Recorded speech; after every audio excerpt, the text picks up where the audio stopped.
Let's roll on a Wednesday edition. It's Wednesday, right? Of the Hoffman Show. Team 980 always live as well on the free Odyssey app. I don't know what day it is because we're out of football season. Football season, very regimented. These days, all the same.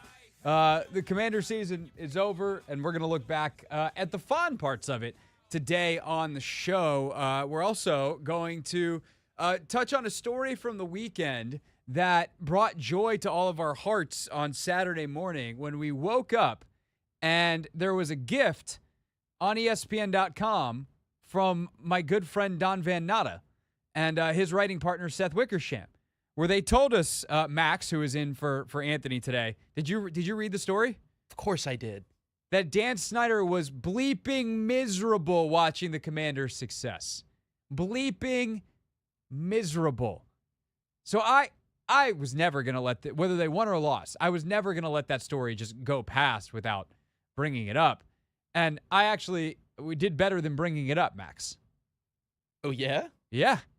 I talked to Don earlier today. Oh, wow. And so at 5 o'clock today, you're going to hear from Don Van Natta on Dan Snyder's misery.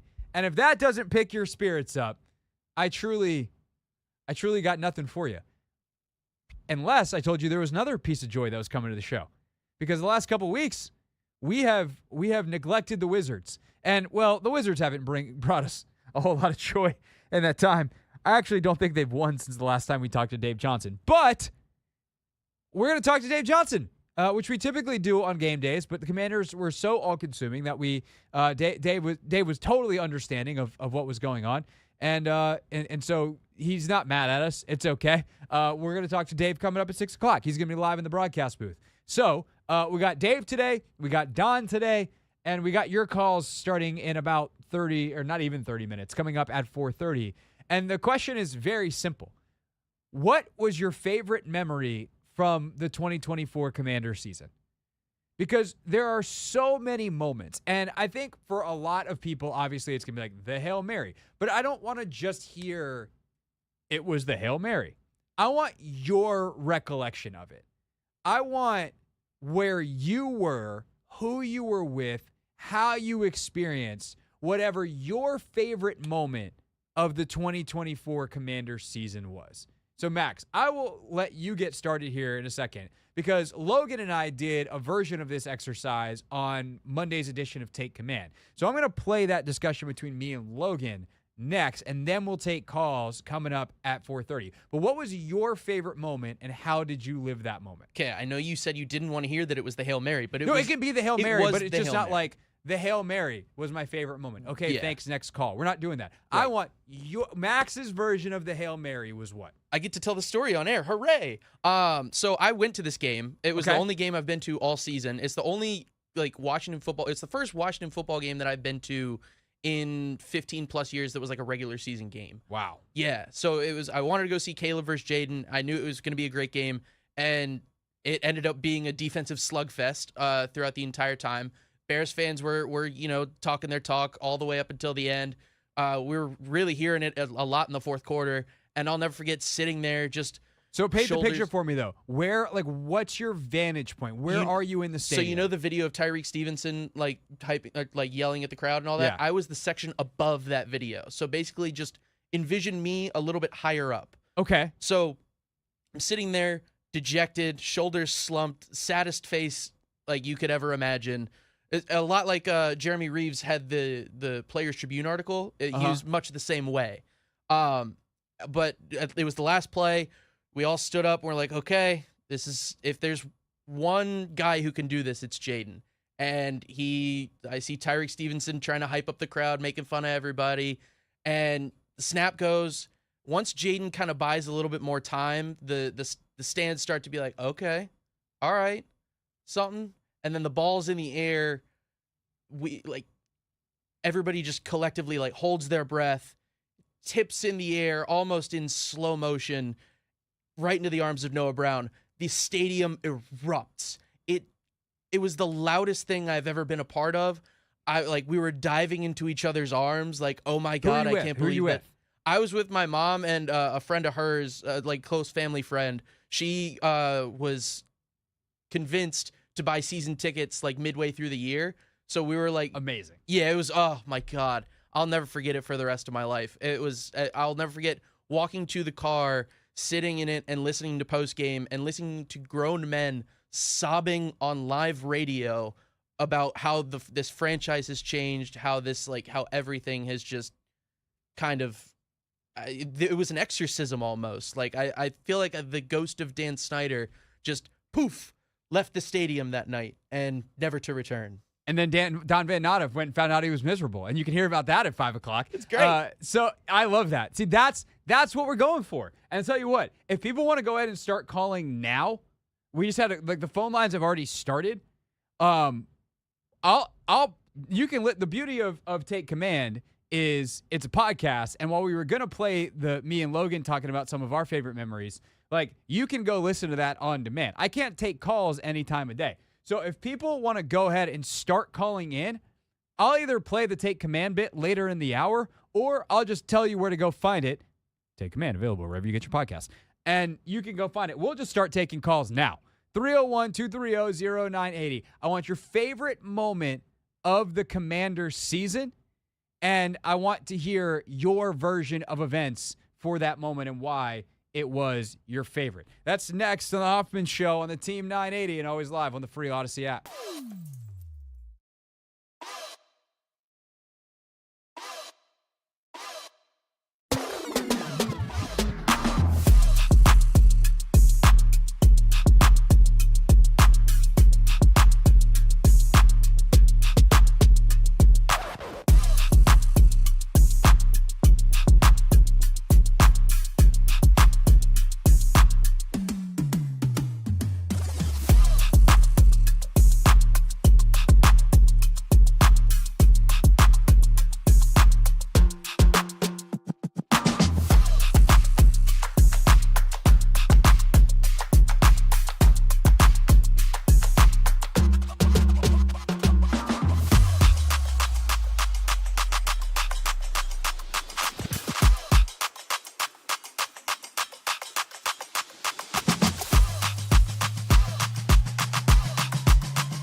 It's the Hoffman Show.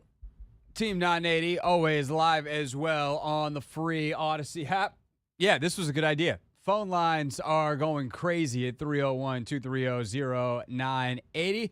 And we're taking your calls. Very simple question. What was your favorite Commanders memory of 2024? Not only the moment, but how you lived it. Story time. I'm excited to hear it here on the Team 980. And let's get things rolling with Brian in Alexandria. Brian, get us rolling. What was your favorite moment of 2024? Why and how did you experience it?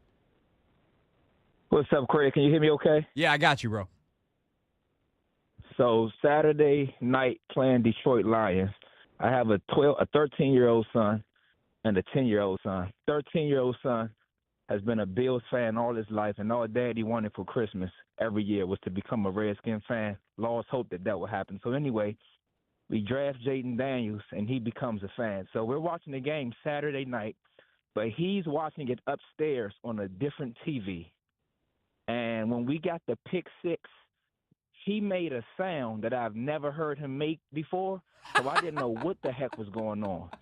I wanted to run upstairs to make sure he was okay, but Goff is about to snap the ball, so I stay downstairs for one more play. I see the pick six, and I quickly realize, oh, snap. He's screaming because of what happened. So every good play after that, on his time, he would see the play and, just this squeal would come out, and I knew on my side something good was going to happen. So it just went the rest of the night. I let him stay upstairs, kind of took me off edge, took my nerves out because I knew when I hear that squeal, something good was about to happen on my screen. Never felt anything like it. It was awesome. That is an incredible story, Brian. So you didn't either go up and join him or make him come down. You're just like, nope, this setup is working. We can't mess with the vibe. We can't mess with the juju. Craig, I've been nervous watching Redskins game all my life. I said, you know what? I'm going to let him stay, and his squeal will be my preview that I can just relax and know something good is happening. That's a lot of squeals on that Detroit game. Hey, man, that's an awesome story. Thanks so much for sharing it. Really appreciate that, Brian. Thank you. Let's go to Sean in Annapolis. Sean, what was your favorite Commanders memory in 2024, and how did you experience it? I had so much joy this year. Thinking about back in '83 when I was 10 years old, and I'm ripping up cards of Darryl Green and Joe Theismann, and just crying in my room. And this was such a great year. From spending the time watching the Hail Mary with my dad, who's since passed on December 16th. But I'm not even going to use that one because Greg just reminded me of my boys who I have. My two oldest is 28 and 22, and neither one of them has really seen the Skins do what they've been doing. And so I remember the Carolina game. Any game I didn't go to in person, we'd watch in our garage, and all the boys would come over.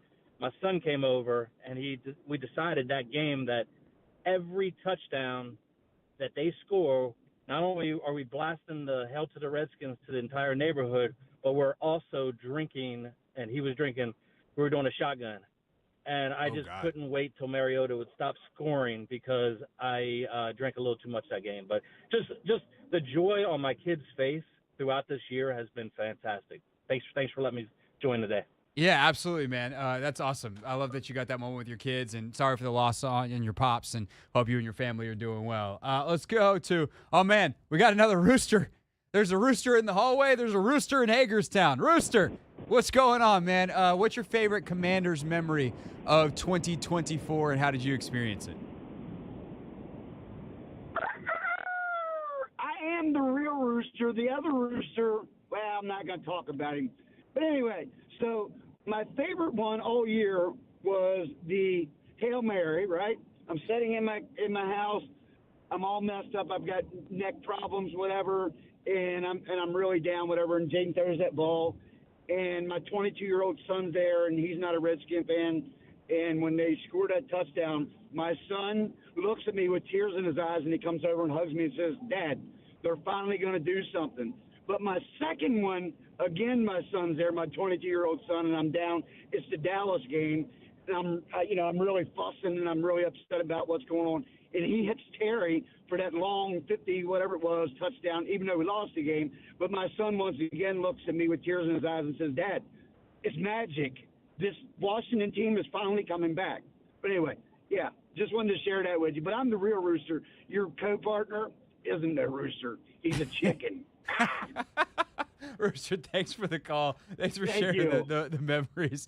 And razzing Chris Russell, who is 1,000% within my eyesight right now out in the hallway. He may have been in the control room at the start of that call and perhaps heard himself being razzed, but that's fine. 301-230-0980. We got some phone lines open for folks that want to get in line. We got a couple calls on deck here as well. I'll get back to those in a moment. But since the Rooster in Hagerstown mentioned it, my favorite memory, and I might have said this at some point, but I'll give you mine real quick because I will never forget this as long as I live.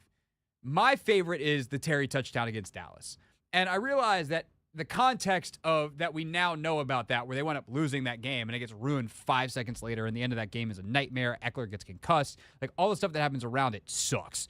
But that moment was the moment where all things were possible.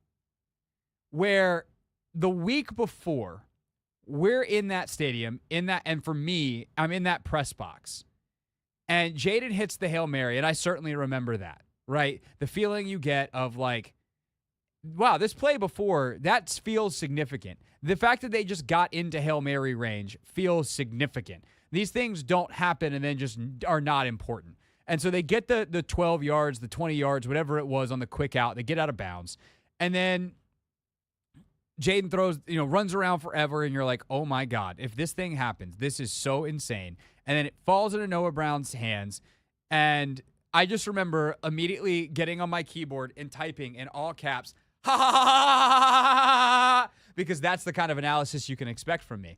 And so I like do that.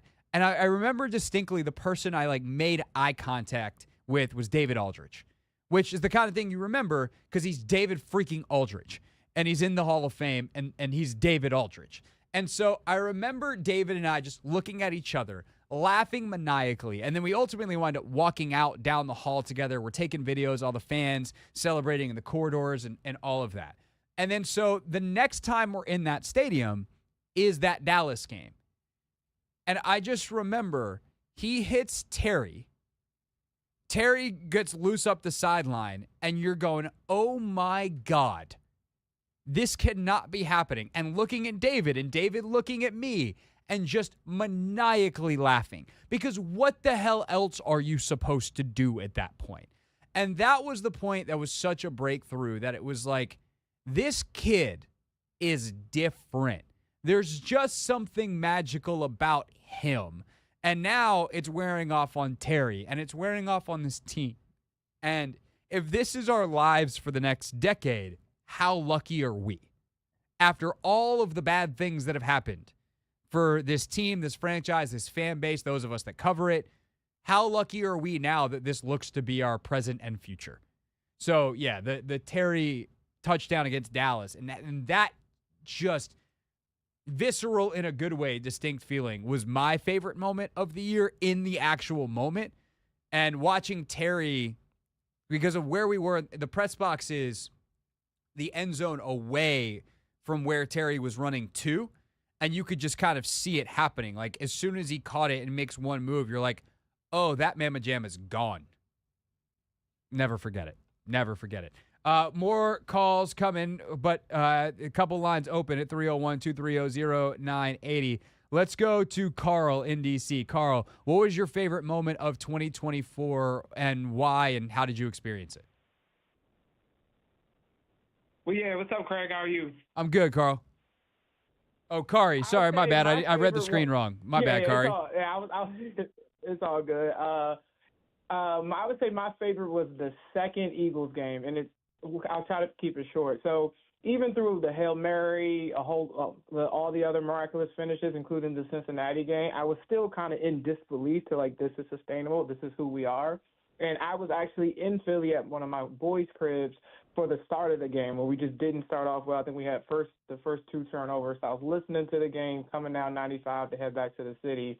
And I get home, I think by the time I got home, it was maybe 5 minutes left. in the fourth, so now we're in striking distance. And then for me, that's when the cardiac commanders started. Like, I'm looking at my watch on my Fitbit, my heart rate is at 119, 123, 125, and I had like this oh shoot moment. I actually care about this team again, and it was the first time. I'm 31 years old, and I've watched the team. It's been my favorite team. Football's my favorite sport, but I haven't really cared because there was no reason to care. And I was like, oh shoot, I care again. And so every single game for the next however many 7 weeks, I would take a picture of my heart rate on my Fitbit at the end of the games and post it on Instagram and tagging the cardiac commanders because it was consistently 100 plus.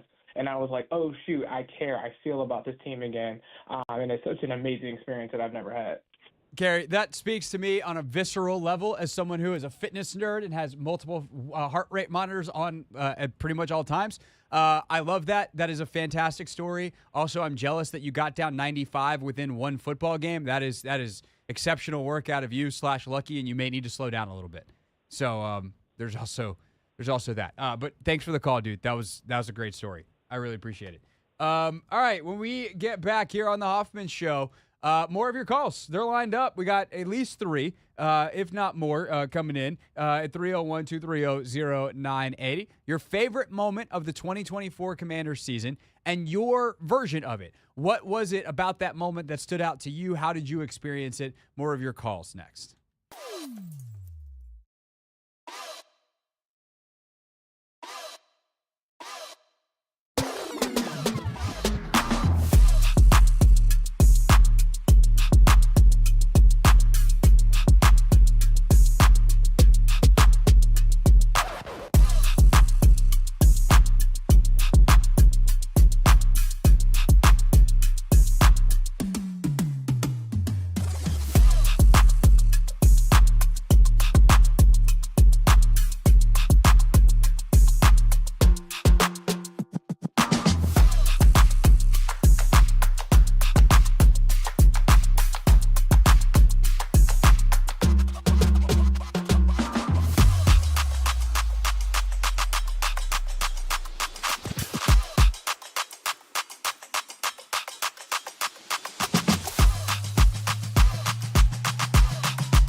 It's the Hoffman Show. We're on the Team 980, always live as well on the free Odyssey app. We are taking your calls this hour on your favorite memory of the 2024 Washington Commanders season. Not just what is it, but why was it special to you, and how did you experience that moment? I said mine was the touchdown that Terry scored against Dallas late. In the moment, obviously, the context of that gets a little more complicated once the rest of the plays happen, including the extra point. But just that feeling in that moment of, wow, this team is capable of anything, and looking at David Aldridge, the Hall of Famer, and just being like, can you believe this? And when David Aldridge, who's seen everything, goes, nope, I was like, good enough for me. Good enough for me, DA. What was yours? 301-230-0980. Let's go to KP in DC. KP, what was your favorite moment of 2024 and why, and how did you live it? Hey, what's up, Craig? Hey, I'm glad you're doing this because I think this is a great opportunity for us to remember that sports is entertainment. It's an opportunity, to make us feel the brotherhood and the fellowship and these moments that matter. And for me, it happened this year. We had a whole bunch of family and friends that do a ski trip out to Deep Creek every year. This was planned 9 months ago. Little did I know, it was the same weekend that our Redskins, our Commanders, going to be playing their second playoff game of the season. And so to have our family and friends there, of course, we're all drunk as hell, having a hell of a time, celebrating, seeing them kick the Detroit Lions' ass was definitely a moment that mattered to me. That's awesome. I just can imagine you guys up in a mountain house somewhere being like, let's go. Let's see what happens. And, boy, what happened that night was a whole lot of fun. KP, thanks for sharing that. Appreciate it. For me, that game was also fun because I was actually in South Carolina at my parents' house for that one because my wife just got a new job and we kind of had to decide, like, okay, we really need to go see my parents and my grandmother. They're down in South Carolina. Do we go or do we book flights and risk the Commanders still being in the playoffs? Because that's when Rachel was going to be in between her jobs. And we decided that was the best time for her. She wasn't really going to be able to travel otherwise, where I could just, if God forbid they won, or God willing they won, I would just do my show from Greenville, and I would set up a podcast studio in my dad's office, who retired in December. Hey, Dad, save the desk, save the extra monitor. I might need a space to do some stuff. And so I just, like, that's one of the funny memories for me for 2024 is it's midnight. I'm in and it's not the house I grew up in, so it's a little bit different. That would have been an even funnier bit if I was in like my childhood bedroom. But I'm in my dad's office in my parents' house in South Carolina doing the instant reaction take command show. It's the first instant reaction show I ever did solo because we've always had an extra guest or Logan's been able to do it or whatever. And just, I didn't even know what was coming out of my mouth for 40 minutes of talking. But I went back and listened to it. It was a good show. Apparently I did a good enough job. People liked it. But it's kind of a wacky bit because I was like, all right, I guess I'm doing stuff from down there. Bring all the equipment. And thankfully, podcast equipment's a lot more accessible and easier to carry than it used to be. So was able to do that quite nicely. Let's see. What else we got? Let's go to Will in Columbia, who's got a unique one. Will, what was your favorite moment of the 2024 Commander season and why? Craig, well, it just happened. Frankie Louvu, NFC Championship game, jumping over the pile multiple times to let those guys know that we are no longer doormats. They tried to push us from the 5. Yeah. I mean, it was like the 2 or 3 yard line, I think it started. That I will say, on a purely functional thing, the thing that was kind of bad about what Frankie did was, like, you might not get in from the 2, which is where they started. It was 2.5. But when you do the half the distance thing a couple times, well, now there's basically no shot of stopping it. But I guess they were going to do it multiple times anyway. I mean, yeah, they were, and the game was already out of control because we just kept fumbling the ball away. There's also that. So at that point, I just think the frustration hit in, and it was like, okay, well, I know we're not going to win this game, but I'm not going to sit here and let them keep doing this to us. They're going to have to call something else. And I want Jalen Hurts to remember that I'm coming over the pile again. So Jalen kept backing up, and that was hilarious. No, that's a good one. I appreciate the ingenuity, the creativity, and what it means going forward. Will, thanks for sharing that. Let's go to Brian in Hagerstown. Brian, thanks for calling. You're on the Hoffman Show. What was your favorite memory for the Commanders in 2024? Why, and how'd you live it?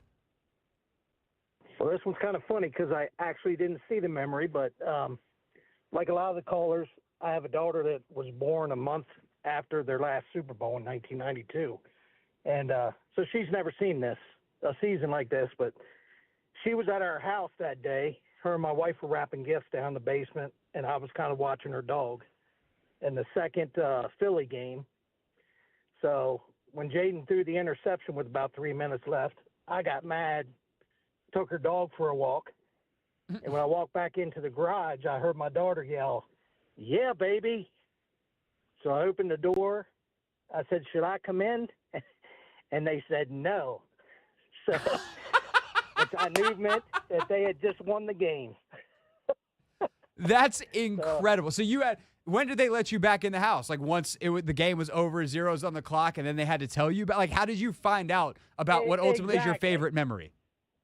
Exactly. I just kind of, I was like, oh my God, they must have taken the lead or scored. So I just waited a few minutes in the garage, and they came out and said they won. And it made it even better because I have an obnoxious brother-in-law that's a Philly fan. So got to rub it in. That was good. Got a moment with your daughter. That's no notes. Brian Hagerstown, excellent work. Thanks for sharing that. That is really great. Let's go to Joe in Silver Spring. Joe, I understand the second Eagles game is also your favorite memory. Why and how did you experience it? First of all, I just want to say, Craig, you have an amazing show. You really have the best show on the sports network in this area. So thank you for all you do. Thank you, Joe. I appreciate that. I started absolutely. I wanted to start by saying Danny Rouillet on the other show said this too, that he couldn't stop laughing. I think after the Detroit game, after the Hail Mary, of course after we screamed and hugged, I walked out of that stadium and I was just in hysterics, and I was shocked at my reaction, but I could not stop laughing, and I really have not stopped laughing since. Well, not during the games. During the games, I'm pacing and muttering and cursing and praying and throwing things. But at the end of the game, I've been laughing this entire season, and it's been just brilliant. But at the Eagles game, after the muttering and cursing and praying, having to see the Eagles fans walk out dejected was so brilliant. It was just a memory that I'll cherish forever. And we don't get those very much. We haven't in the last 20 years. So that was a wonderful memory for me too. Yeah, no, that's a great one, Joe. And like that was kind of, I think, a really fun and unique thing for me this year was, so I hadn't been, I think we talked about this on the show. I hadn't been to a game Washington won at home in years. One, there weren't a lot of options. They have been terrible at home for basically the entire Ron Rivera era. Their best year under Rivera was the COVID year, so nobody was there. I was not on the beat then, so I guess some reporters were there, but I was not one of them. The last season I covered on the beat was 2019. They were god-awful all season.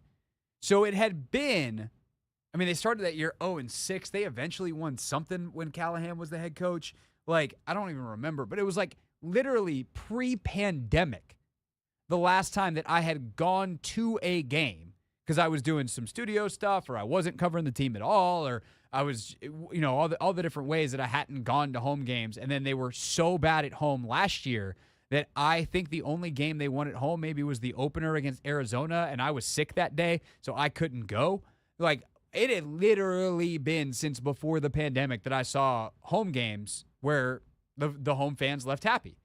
And to be able to walk out of that stadium so many times and see just hordes and hordes of burgundy and gold clad people who were joyous, to see the drum line out there right outside the press box, letting people in, people hooting and hollering, singing the fight song, the whole deal.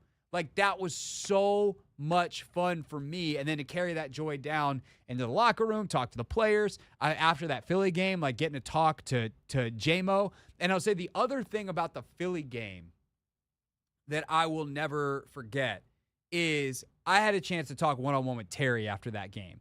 And it happened at first out of a moment of frustration. I got shut out of the press conference. I was not happy with the Commanders' PR staff. I love you guys. If you're listening, look at all the joy I'm spreading right now. Thumbs up. But I got shut out of that press conference. And the question I wanted to ask was about Terry setting or tying at that point the touchdown record. And I have known Terry since his rookie year because I was still on the beat then. And as he's walking off the press conference, I was like, hey, man, like, congratulations. Did you even know you set this record? He's like, no. And we started talking about it a little bit. And I was like, I'm pretty sure he wants to talk about this. And so I went to the PR staff and was like, look, Terry, if he's cool with it, can we do an interview about this one-on-one? And they were like, yeah, no, that's cool.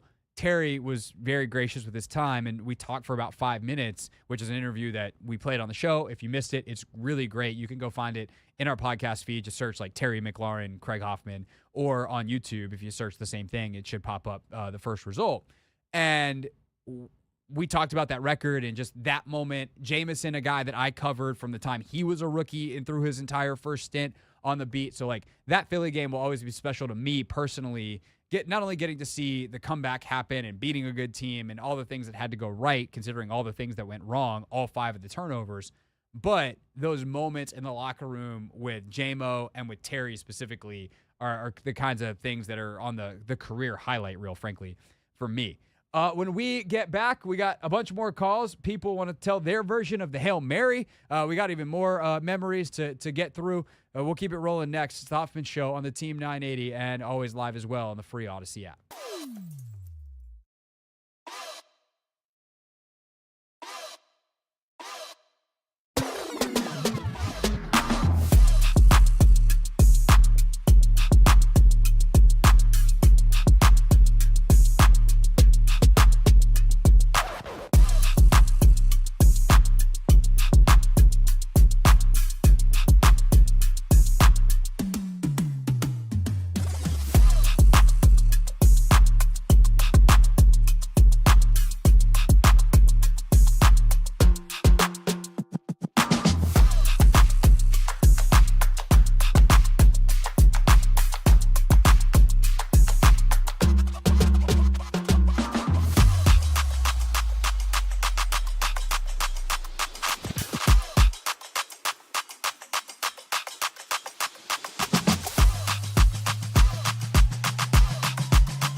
It's the Hoffman Show.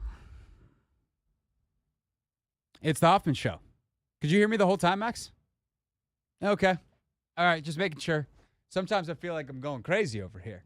But the mics are all working now. It's the Hoffman Show. We're on the Team 980, always live as well on the free Odyssey app. Streaming live on YouTube too at the Team 980. Taking your calls, your favorite Commanders memories of 2024. Let's keep it rolling. What was your favorite memory of the season? Why and how'd you experience it? Let's go to Alex in Bethesda. Alex, thanks for calling. You are on the Hoffman Show. What was your favorite memory? Why? And tell me the story. Thanks, Craig. Yeah, so I'm at the Hail Mary game, the Bears game, with my son, and he's 23, and so he's only seen he's grown up with miserable Redskins for his whole life. I got all the glory years, and we're there at the game. And there's this Bears fan behind us, and we're kind of chirping back and forth, but fun, good-natured stuff. It's not like nobody's throwing beers, everybody's having fun. Well, they scored. There's 30 seconds left, and then we get down to the final 3 seconds, and the guy behind me goes, "Man, Bears haven't been 5-2 in 20 years. I can't believe we're going to be 5-2." And I'm sitting there, and I'm like, Don't say anything. Don't say anything. Don't say anything. One play left. And, well, lo and behold, Hail Mary happens. We're on the 5-yard line, happens right in front of us, and then just chaos, insanity in the stands. This guy's just pulls his hat over his head. He's like, I cannot believe that. And we're walking out. My son goes, "Dad, this is the greatest memory we've ever had together." Oh, that's awesome. I mean, it was just so great on so many fronts. So anyway, wonderful season, knocking on the door, but what a great game that was. No doubt about it. And I hope at some point in his life that man gets to figure out what it feels like when the Bears are 5-2. That's right. That's right. All right, Alex, thanks for sharing. That's awesome. Let's go to Robert in Laurel. Robert, I understand the Hail Mary was also your favorite. Tell me your version of events and why it meant so much. Yes. I was at a bar restaurant in Columbia, Maryland, Victoria's Pub. I had my entire family there, my daughter with her husband, who was a Patriots fan, but turned into a Commanders fan. And I had all kinds of friends there, probably 100 people in the bar area. And we just saw Redskins about to go down against the Bears. And then we're all watching. And when we saw that Hail Mary pass and that catch in the end zone, everybody erupted. The entire place erupted. It was so much unity. People running around table to table, slapping high fives. We're hugging people we don't even know. It was just a sense of unity that I hadn't seen since the Super Bowl days. It was fantastic. And to me, it marked the beginning of the miracle finishes for me. No doubt about it. There was just a sense that there's something going on here. And the fact that you got to experience that with all those people, Robert's a great story. I love that. Thanks so much for sharing. Let's go to Alan in Rockville. Alan, what was your favorite memory of the season, and what was your version of events? How did you experience it? It was the Hail Mary, of course. It flipped the whole season, but it's how it got there, because I had experienced the exact opposite back in a long time ago, because all I know is it was at RFK. I was on the 40-yard line, and back then it was during the blackout, so everybody came to every game, so you knew everybody. So it is fourth and about 14, and the Dallas had the 4th and 14. They're down by 4 points, and they're on their own 35-yard line. So everybody is celebrating. So they call the play, they drop into prevent defense, and Staubach throws to Dan Reeves. No, it was Dan Reeves who was the quarterback. Let me take it back further. Dan Reeves throws over the middle. It was Dandy Don, quarterback. He throws it to Dan Reeves coming out of the backfield. He winds his way through the entire Washington team and scores a touchdown. It was like opening an airlock. Everything went from hysteria to dead space silence. Everybody turned, was walking out, somber, quiet as a mouse. That's why this one was so different. And you can see what that is seared into my memory because it was so unbelievable. And the Chicago fans are going to feel like this for years. That's awesome. That's a great story. Thanks so much for sharing that, Alan. Let's go to Kelly in Hyattsville. Kelly, what was your favorite memory of the 2024 Washington season and why? Hey, Craig. Yeah, so mine's more personal. You know, I've been a fan a long time, almost 60 years, and I kept telling my son, you never seen the city turned up as to when this team is good. And so when the tickets were cheap against Carolina, I was able to buy tickets for me and my five of my sons. And we sat up in the nosebleeds, almost the standing room only. And so when Dante Fowler scooped up, I don't know if it was a fumble or a tip pass or something like that, early in the game and ran it back towards our end zone for a touchdown, and the crowd just went crazy. Being able to experience that with my sons who've never experienced anything like that, never been to a game, it was like the transfer of that love to the next generation. So I'm thankful for the team just building a team that was that, you know, we all could be proud to root for. But that was my favorite memory. Kelly, that's a beautiful story. I love that. I'm glad you got to experience that with your family. Thanks for sharing that with us, man. Appreciate it. All right, that's the end of the calls. That was a great hour of radio. I, for one, thoroughly enjoyed that, and hope all you did too. It sounds like a lot of folks did, and I think what Kelly captures there at the end is so beautiful because it reminds us why sports exist in the way that they do in American culture, and really world culture.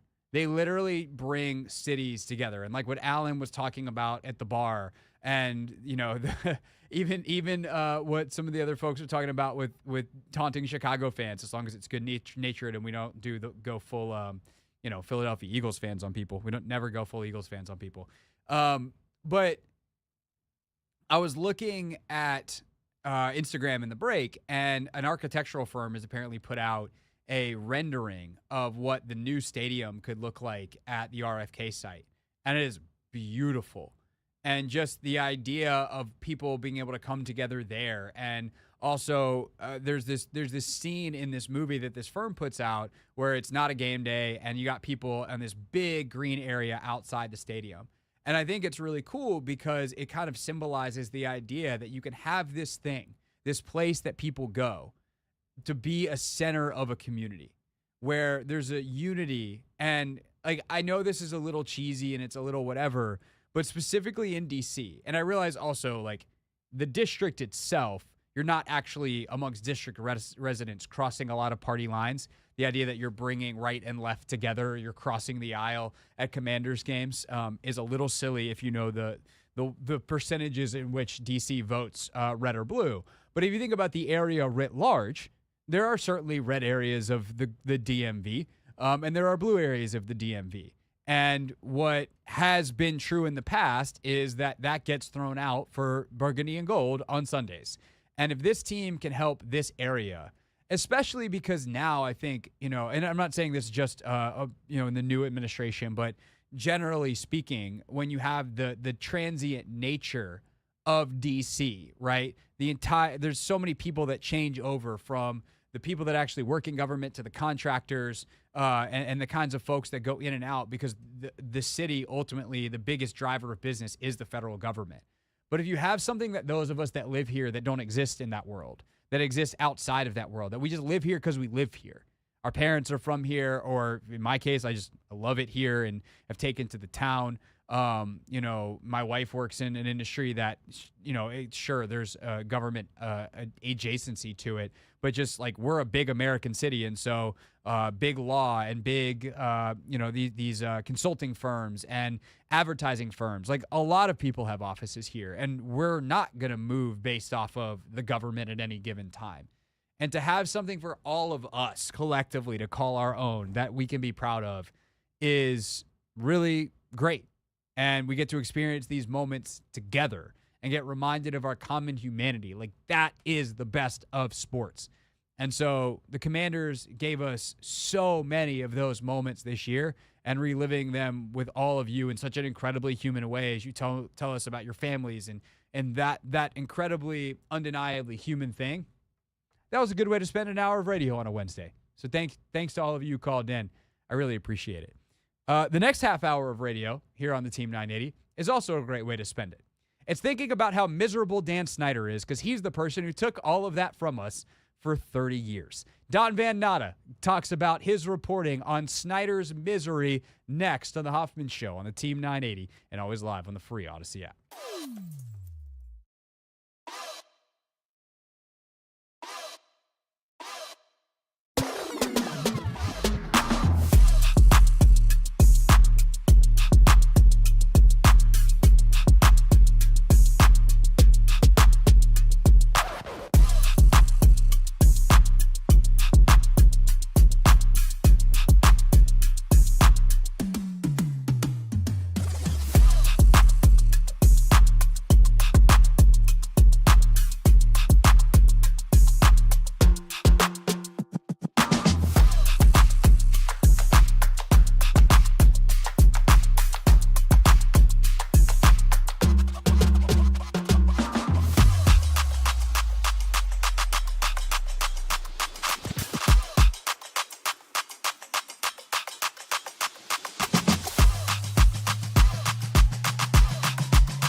Hour number 2 with Hoffman Show on the Team 980, always live as well on the free Odyssey app. You miss any part of the show? You can check it out. The Hoffman Show podcast. Just search The Hoffman Show wherever it is you get your podcasts. Of course, also on YouTube at Craig Hoffman.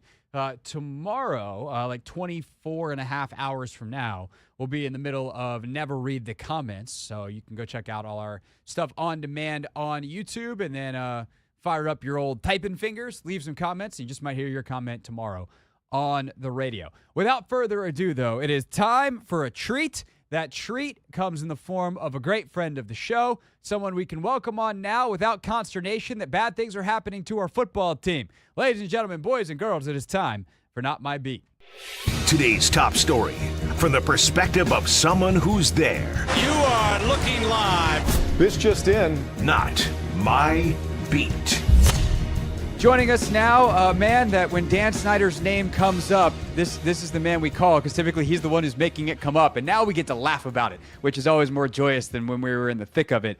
And in fact, when he treated us with a story this weekend, it was just a great way to start our collective Saturdays that Dan Snyder is apparently miserable watching the Commanders' success. And so before the week transpires and before this story gets too far in the rear view, we're going to bring back our friend Don Van Natta from ESPN, of course, one of their senior writers, one of the best writers, period, in sports, who, along with his writing partner, Seth Wickersham, chronicled Dan Snyder's misery. Don, thank you, I think is how I welcome you to the show. On behalf of all Commanders fans, thank you for that gift. Well, you're welcome, Craig, and it's great. It's great to see you. Timing is everything in life and in journalism, and the 2 wins that the Commanders put together in this magical playoff run was the moment that we felt we absolutely had to drop that story. I know there was some complaining about the timing, but we had to do it because it was germane to Dan Snyder sitting in London on a super yacht, what he was feeling as the Commanders were off on this astonishing playoff run. Yeah, it's funny you say that. I'm sure there were some people that were like, just who cares about him? But there was no time. You could have dropped that story in the middle of, I'm trying to think of the deadest time in the NFL, the middle of early July next year, right? And people still would have been like, who cares? Let him go be on his yacht. But I actually really appreciated you and Seth doing this because how does Dan feel about this is a question that has actually come up quite a bit. And sometimes it's more rhetorical of like, could you imagine what Dan must be feeling about this? Why did you and Seth ultimately decide to go find that answer? Well, last fall, I had a really good source, one of my best sources in NFL circles, say to me, he actually posed a very simple question. He just said, where in the world is Dan Snyder? He said, has anybody in American life, not just in sports, but in American life, disappear the way he has with not a peep? And a lot of the investigative work that Seth and I do together, or the stories that I do, start with a very simple question. And that was the question that was posed to us by a source. And we set out to find out. About October, I came up to DC and did some reporting. So we've been at the story for some time. And again, the timing was simply fortuitous with the Commanders' run to drop it when we did. But we were able to find out a lot, not just about how Dan Snyder perceives the success of the team that he's loved since he was a little boy, but also how difficult it was to get the team away from him in those final hours. And that was part of the reporting. And when Seth and I heard that, we thought, okay, these things can absolutely be put together in a large overview of where Snyder is at right now. So there's no doubt from a newsworthiness standpoint that that's the most shocking / important part of the story. For those that didn't read it, one, you should at ESPN.com. But two, basically the story goes that Dan would not pass over his bank information to complete the sale until it was basically Joe Gibbs and Tanya getting in his ear being like, you have to go through with this. It sounds very dramatized. It sounds like something out of a movie. How real was that? And what kind of I guess if he hadn't given that, what happens? How close were we to some kind of disaster there? Well, let me take the first part of your question. It was very dramatic and it was very real. And people around him were absolutely convinced that he was not going to turn over his banking information. This is in the middle of the night on July 20th, 2023. And Snyder is supposed to turn over that information to the Josh Harris group. So the $6 billion can be wired to him and the deal can be closed. Remember, the next day, there is going to be a rally at FedEx Field early that afternoon that's scheduled to basically celebrate Josh Harris purchasing the team from Dan Snyder. In the middle of the night, he decides, I don't want to do this. I want to hold on to it. He was very upset, in particular, Craig, about the $60 million fine that he found out very late about that he had to pay to the National Football League. That so took Don, him- just real quick. So this, in terms of timeline, I'm trying to remember my days straight between like the pep rally, like we had a big thing with the radio stations. That happened when the NFL voted on the approval of the sale. So the 20th though would have been that day. So the sale gets approved by the league. They announce the fine simultaneously. So we're talking that night. Like the sale has been approved. We've already had our party. It's that midnight crossing into the next day that we're talking about. That's exactly right. Okay. That's right. Yeah, it's that night, and we're talking about 1 a.m, 2 a.m. It is very cinematic. It's people around Snyder, particularly his wife Tanya, urging him, adamantly saying, "You have to do this. I know this was a dream of yours. I know how hard this is to do, but you absolutely have to do it." Joe Gibbs plays an oversized role in this. I don't have any reporting that Joe Gibbs spoke to Snyder that night. I know, though, very close to when that occurred, he was in touch with him more than once and also strongly urged him to relinquish the team. And as I understand it, Joe Gibbs is a hero of Dan Snyder. So Joe Gibbs was instrumental in this. Tad Brown, the CEO of the Josh Harris Group, told a confidant, we quote Brown in our story, saying, "This deal doesn't get done if it's not for Joe Gibbs stepping up." And remember that, Snyder hired Gibbs in 2004. 3 years, he was the head coach of the team for Dan Snyder. So Joe Gibbs's voice was instrumental in this. But yes, it was extremely dramatic. Our sources who had firsthand knowledge of this said they were not sure it was going to happen. And it was really Tanya and others putting pressure on Snyder in the middle of the night to finally do the last act that he would do as owner of the Washington Commanders, and that's to turn over those digits so the deal could be finalized with a $6 billion payment. Don Van Natta, ESPN senior reporter, with us here on the Hoffman Show. So do we have any idea what would have happened if he didn't? Like, the sale's been approved. Like, would the NFL have just been like, fine, you don't get your $6 billion, we're stripping you of the team? Like, how would that have worked? It's an interesting question, and I've been asked that by a few folks since the story was published. I'm really not sure. It's complete uncharted territory, right? About what would happen if an owner who agrees to sell his team at agreed upon price, there is a sales agreement in place. Presumably there would have been a lawsuit by the Josh Harris Group to make the deal happen. What the NFL would do at that point, we can only imagine. Dan Snyder had no more friends left among the owners. And we can talk about that because Jerry Jones, and I think, Craig, you and I have talked about this in previous times we've chatted about this. Jerry Jones was for years the mentor of Snyder. Snyder was his protege, and he was the last firewall of support, Jerry Jones was, for Snyder. And when that fell in October of 2022, not long after we had done that story that Snyder was telling people he had dug up dirt on Roger Goodell and on Jones and on other people, other owners in the NFL, once that firewall of support fell, Snyder was done. So I can imagine that the owners would have gotten together, and all you need is 24 out of 32 votes to strip somebody of their team. And if Snyder, had held on to his team, beyond that night, if he did not finally cave in to the arguments being made to him by Tanya and others, then I can certainly imagine a scenario where the NFL would have voted to strip the team away from him. That would have been the ultimate Dan Snyder ending. You played yourself, ultimate ending. Hey man, you bought the team for $300 million. You had no business buying it in the first place. Now you're going to get $6 billion to sell it, which is important because you're $1 billion in debt. And then you fumble that bag. That would have been let me just say very quickly, Craig. He bought it for $800 million or $800, in 1999, and the $6 billion. Obviously, it's this exponential growth in profit over the 23 years that he held, or 24 years that he held the team. That's some amazing money. But he did owe about $1 billion in debt to Bank of America. That's a big reason why he had to sell the team. He had cash flow problems, and the team was last in revenues in the National Football League and local revenues. All sorts of reasons. There were pressure points from all sorts of areas. And the very realistic one of just the financial dire straits, it's hard to believe, but Snyder was in that. I mean, he didn't walk away with $6 billion.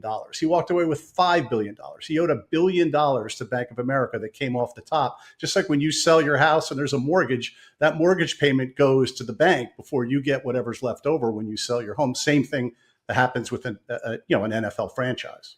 So the Bank of America part of this is one of the there's a couple of loose ends that still need to be tied up. Again, things that we can now look at as DC sports fans, as Commanders fans, with much less stress because they're not going to affect the football team. The team is out of all of this. It's all Dan Snyder's problems.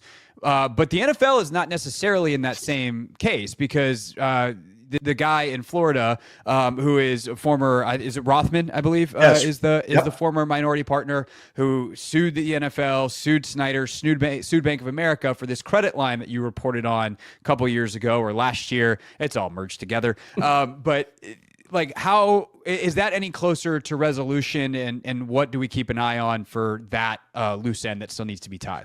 Well, that's the one piece of legal business that's still, I think, the most pressing over Snyder's head, the NFL, and obviously Bank of America. Robert Rothman was one of the 3 limited partners that Snyder had that had no idea Snyder had taken out a $55 million credit line. He was supposed to get their permission. He didn't get it.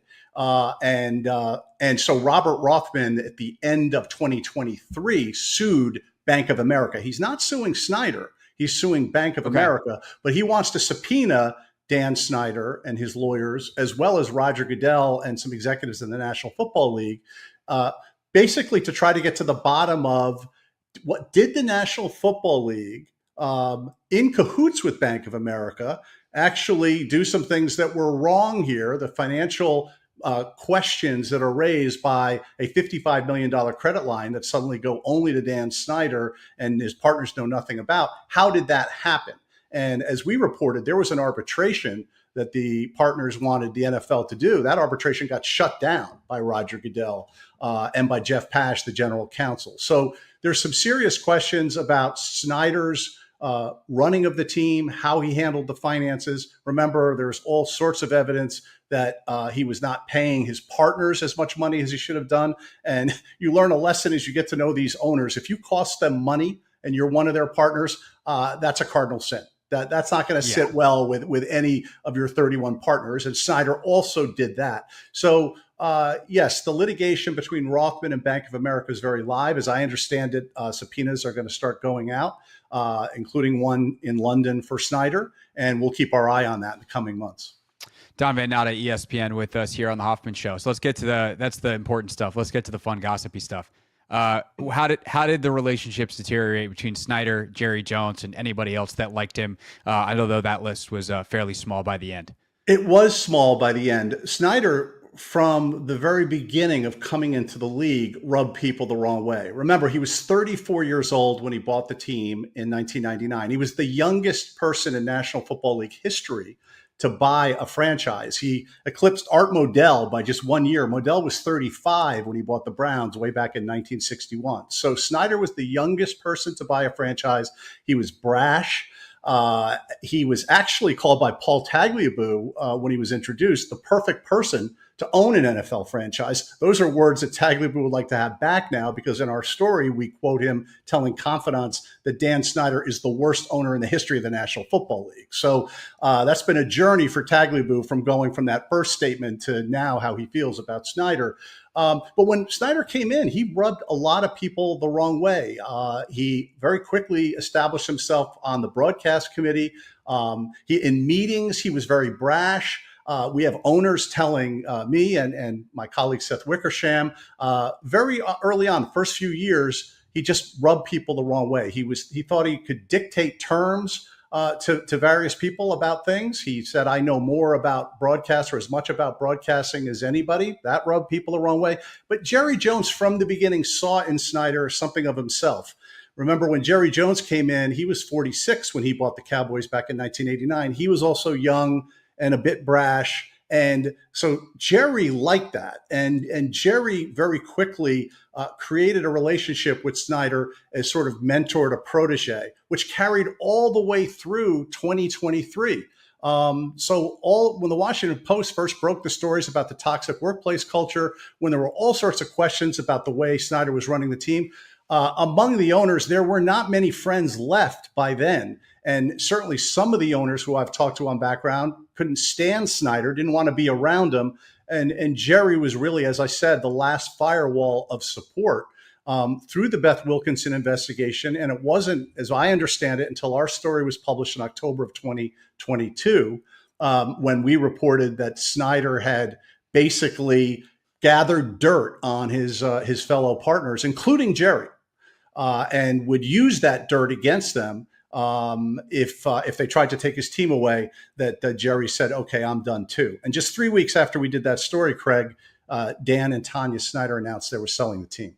So that leaves a very sad Dan Snyder somewhere in London or on a yacht somewhere around Europe. Like, what's he doing now? To the extent that we care, but like, what's he doing now?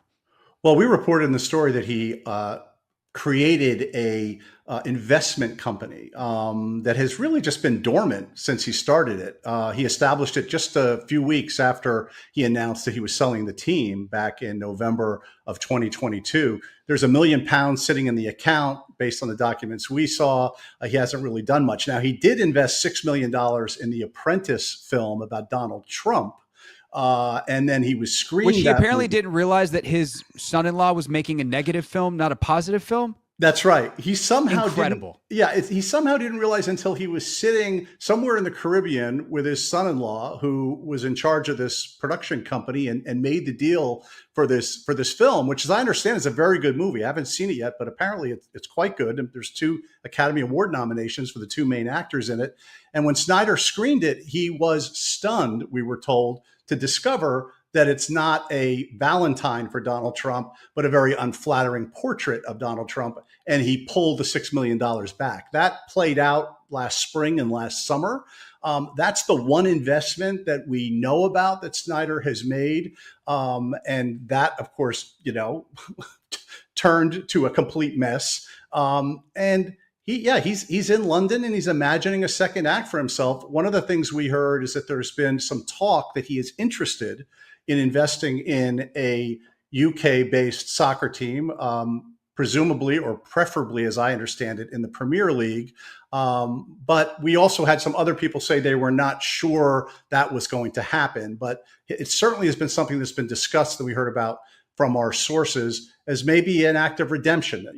Go get into another league, another team, and see if you can kind of, rewrite the script, flip the script on yourself. That's something that we also heard about that he's contemplating. So the final parting gift in the eyes of many fans from Dan Snyder was the name Commanders. It is a hot button issue still in DC. It's something that I've said, even though they're not going to go back to the old nickname, or they kind of have to, I think, give fans a real sense of where they are, and it should be one of the top priorities for this new marketing or team president that's coming in on the business side from Campbell's. What do you know about the state of that? Well, what I heard when Josh Harris and the investors first bought the team, I thought pretty good information that a rebrand was certainly something they were going to consider, because it's something they knew was going to be very popular with the fan base. It's the last sort of stink of Dan Snyder that is still on the team. It's a clean break you can make, because all of the fans know that the Commanders is something that Dan Snyder approved of. What I've heard more recently is that's still on the table, though it is not a top priority. Obviously, a new stadium for Josh Harris and his partners is the top priority. And what I believe Josh Harris has said this, but I've heard this from other people around the team, that once they get that done, this is something that they will consider. It's a long process, Craig, as I think fans don't really appreciate. There's a lot of trademark work you have to do, and it's not something that can happen overnight. But they're certainly aware that there is a deep hunger in the fan base for a rebrand, and I would personally be surprised if there is not one. Interesting. They're definitely the numbers are starting to shift though with the success that they've had. Like Commanders has never been more popular because they've mostly been terrible since they've had that nickname, and all of a sudden this Daniels kid, Don, he seems pretty good. Yeah, that's the one thing. Exactly. So because the Commanders had such a great run this past season, and presumably there'll be another one next season, now the name may be looked at in a different light. So that's obviously a very big fat asterisk, right, on any rebrand. As the team has success, Commanders and success will probably become synonymous with many people. Last thing for Don Van Natta, of course, senior writer for ESPN. There's so much stuff that we have talked about over the last couple of years, Don. Does the NFL, both like as a league office, Roger, that group, but also the ownership, the collective 32 or 31, no Packers owner, obviously, or even 30 if you want to take Josh Harris out of it. Have they learned any lessons from this entire Snyder ordeal? It's an excellent question. I think they probably have. One lesson is if there is a problem in a franchise, don't reflexively circle the wagons and try to protect that owner. That's obviously the sort of instinct that they have, because any bad headline for an owner is a bad headline for the National Football League, and they have a way that they want to try to minimize that. They did that here, but they minimized it and kept Snyder in place for so long. And it was this bad drumbeat of headline after headline, scandal after scandal. And I think that they do recognize that that was quite damaging, not just to the National Football League as a whole and the brand, but certainly to this franchise. The Washington Commanders is one of the top 5 premier franchises. And for it to be turned into what it was and to be dead last in local revenue and everything else is something that I know from speaking to owners and executives, they want to make sure that doesn't happen again. But by the same token, I do believe that Roger Goodell in part views what happened here as a positive, because remember, Snyder kept getting more and more rope given to him with more and more debt. And the NFL did allow that $55 million credit line. But throughout time, Snyder kept drawing down more debt. And the more debt he drew down, that ended up being really the final kind of cudgel that the owners had for him to go, because he couldn't pay back $1 billion. And so I think part of them also learned a lesson. Well, when you do have an owner that doesn't want to go, one possible way to get rid of them is to just drown them in debt. And that's what happened here. Yeah, I hear that. I hope that's not the lesson they take away, because they also could have just gotten rid of the problem and not lost a decade of seasons that we're never going to get back in DC, and a generation of fans that many of which will never get back in DC. And so just to be like, oh, he's gone in the end, I think is a fundamental misunderstanding of the damage done in the meantime. Yeah, that's a great point, Craig. But here's the thing. The NFL did not want to set the precedent of taking a vote to get rid of an owner. They had multiple opportunities to do that. Certainly after Jim Irsay in October of 2023 came out at that owners meeting and said, we have to take another look at Dan Snyder. It was a week after we had dropped that story about the dirt gathering and all that information. Even then, there was no appetite to do it. Now, still within a few weeks, Snyder announced that he was going to sell the team because he knew he had no support left, including Jerry Jones. But I think that that was something that they just do not want to do. They want to use other pressure points when there is an owner like Snyder in the future. And I think one of them is debt, to find other pathways to get rid of them and not set the precedent that they're literally kicking one of their own out of the league. Don Van Natta, ESPN. Read the story at ESPN.com. There's so much more in there that we didn't get to. And Don, it's always great to chat. I'm sure there'll be more to talk about here in the next couple of weeks and months, just league-wide. And I always look forward to when a Don Van Natta byline hits my desk. So, DVN, I always appreciate you, my friend. Thank you. Thank you, my friend. Great to see you. All the best to Rachel. Thank you. Thank you. What's up, kiddos? It's your boy Clinton Yates from ESPN. It's the Hoffman Show on the Team 980. Tell your mama I said what's up.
It's the Hoffman Show. We're on the Team 980, always live as well on the free Odyssey app. Streaming live on YouTube, too, at the Team 980. Hope you enjoyed Don Van Natta. I always enjoyed Don Van Natta. That was, outside of the ending, that was always the best part about all that stupid stuff was, like, I got to talk to Don a lot. Fortunately, he's working on other teams now. He's got a new book on Jerry Jones that's coming out soon, so sure we'll talk to Don again about that. That is not going to be a flattering book for Jerry. So definitely looking forward to that. Take a couple calls if we got some time here. We got one teed up here that I'm going to get to in a second at 301-230-0980. Had a great first hour talking about all our favorite memories from the 2024 season. Also, Max, I'm going to recruit you with – this is actually perfect that you're in today and Anthony's not, because I'm going to calculate the final tally for Competition Wednesday between Anthony and I. Oh, boy. And then we kind of got to decide what if there's a final punishment that's not quite as mediocre as our other mediocre punishments. So I want you to think about things you wouldn't have to do on a radio show, because that might be we got to come up with a punishment. So we're I'll gonna pray on it. Yeah, you pray on it. In about 10 minutes, I'm gonna see what God's told you, or whatever deity it is that you pray to. Let's go to Mark in Largo though. 301-230-0980. Mark has a football question. Mark, fire away, sir. Hey, what's up, Craig? Let me ask you something, bro. Okay. If you had to choose between T. Higgins and DK Metcalf, who would you take? Good question. Let me ask you first. Do you have a strong feeling one way or another? I have my answer, but I don't want to lead you one way or another. I would take Optimus Prime, DK Metcalf. I know he's 13 months older than T. Higgins, and I get it. But if you look at the games and how many he's played in the last 5 seasons, he's played 97. T. Higgins has played 70. I know T. Higgins has missed 5 games this year, and he missed 5 games the year before. I think that, and if you think about it, the last 2 years he's missed 5 games, and when he's played halfway 15 to 16 games, Cincinnati's made the playoffs. When he doesn't, they don't make the playoffs. I think that's something that, I know he's going to ask for a lot of money, and I think he deserves it. At the same time, I think DK Metcalf coming here, we're in the we're a Super Bowl dynasty with DK Metcalf. I'm not saying that we wouldn't be with T. Higgins. I just think DK he's just unguardable, man. Is he though? Unguardable. So my answer, Mark, would be T. Higgins. Although my real I'm answer, quite sure it would be, because you're like everybody else here, and I thought you were different, but that's okay. I understand. What? Oh, what is that supposed to mean? Because I was the first one 6 months ago who said, I feel like if they're going to make a trade, they should make a trade for T. Higgins. And I think T. Higgins is a good move. But when I found out that DK Metcalf is available, I just think that give me your rebuttal about T. Higgins. About DK Metcalf. Mark, tell me about him. Mm-hmm. First of all, my real answer would be neither. Because while I want to upgrade, want to upgrade at receiver for sure. They're both really expensive. Like, T. Higgins is going to be a true free agent unless somehow Cincinnati pays him enough money to not be a true free agent. And so, that's not going to happen. Yeah, I think he's going to get to the market, and he's probably going to be the highest paid receiver in football. He's going to pass Justin Jefferson. He's going to pass his teammate Jamar Chase for the simple reason that those two never got to free agency. And so that market, even though I'm willing to spend at receiver because I have a rookie quarterback contract, we have more money to play with, like, I don't know that I want to pay T. Higgins the literal top of the market, and that's the best use of $35 million a year. And that's the reason why I thought about DK Metcalf, and I'm going to tell you why I said DK Metcalf. And I'm going to let you finish your point, but I was going to tell you why I would say I would make a trade. Okay. Would you move either John Allen or Deron Payne, or both? Well, not both, but one of those two for DK Metcalf, and throw in maybe a 5th-round pick. So now we're getting in a more interesting discussion, right? Because I don't know that Seattle goes for like any kind of cheap draft capital, but if Mike McDonald is like Deron Payne solves all my problems, and you tell me I can get Deron They Payne. did last year for Sam Howell, didn't they? Well, I mean, that's quarterback's always different. They were taking a flyer, and is what it is. True. That's but true. like, if you're telling me that it's a 5th rounder in John Allen for DK Metcalf, and I don't have to pay DK some kind of huge new contract, I'm more open to the idea. Have to because he's in the last year of his deal. Right, which That's is the why only I'm problem. not that interested. Because here's the thing about DK Metcalf. He's not unguardable. Like, I don't think DK Metcalf is one of the 7 best receivers in football. DK is really inconsistent, and he's also inconsistent as a dude. Like, he's a little of an enigmatic dude, and I think one of the lessons of 2024 for me with this Washington team is there is nothing more valuable than the locker room. And I don't think DK is a bad dude, but I don't know that he's the kind of dude that I don't think he's a commander, to use their right. Like, he's not getting the commander tag. And if he's not that, I don't want to pay him a bunch of money. Well, let me ask you this, Craig. First of all, before you do anything, they got to give Terry an extension. Okay, that's first. Correct. Foremost. That's part one of their receiver. They got to do that before the end. Right, and I get that. But don't you think? Okay, to be fair, I think it's kind of apples and oranges, and I'm gonna tell you why. Joe Burrow is a much better quarterback than Geno Smith. Much better.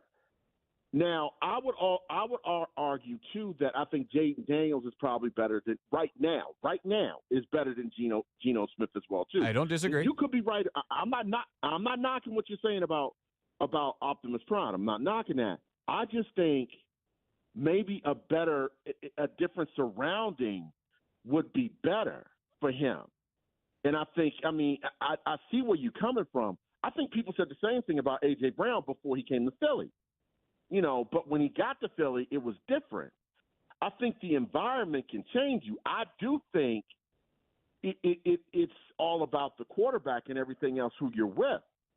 He has Joe Burrow, the second best quarterback, in my opinion, in the league. So, in a sense, yes, everyone's going to say T. Higgins. But, Optimus doesn't have him.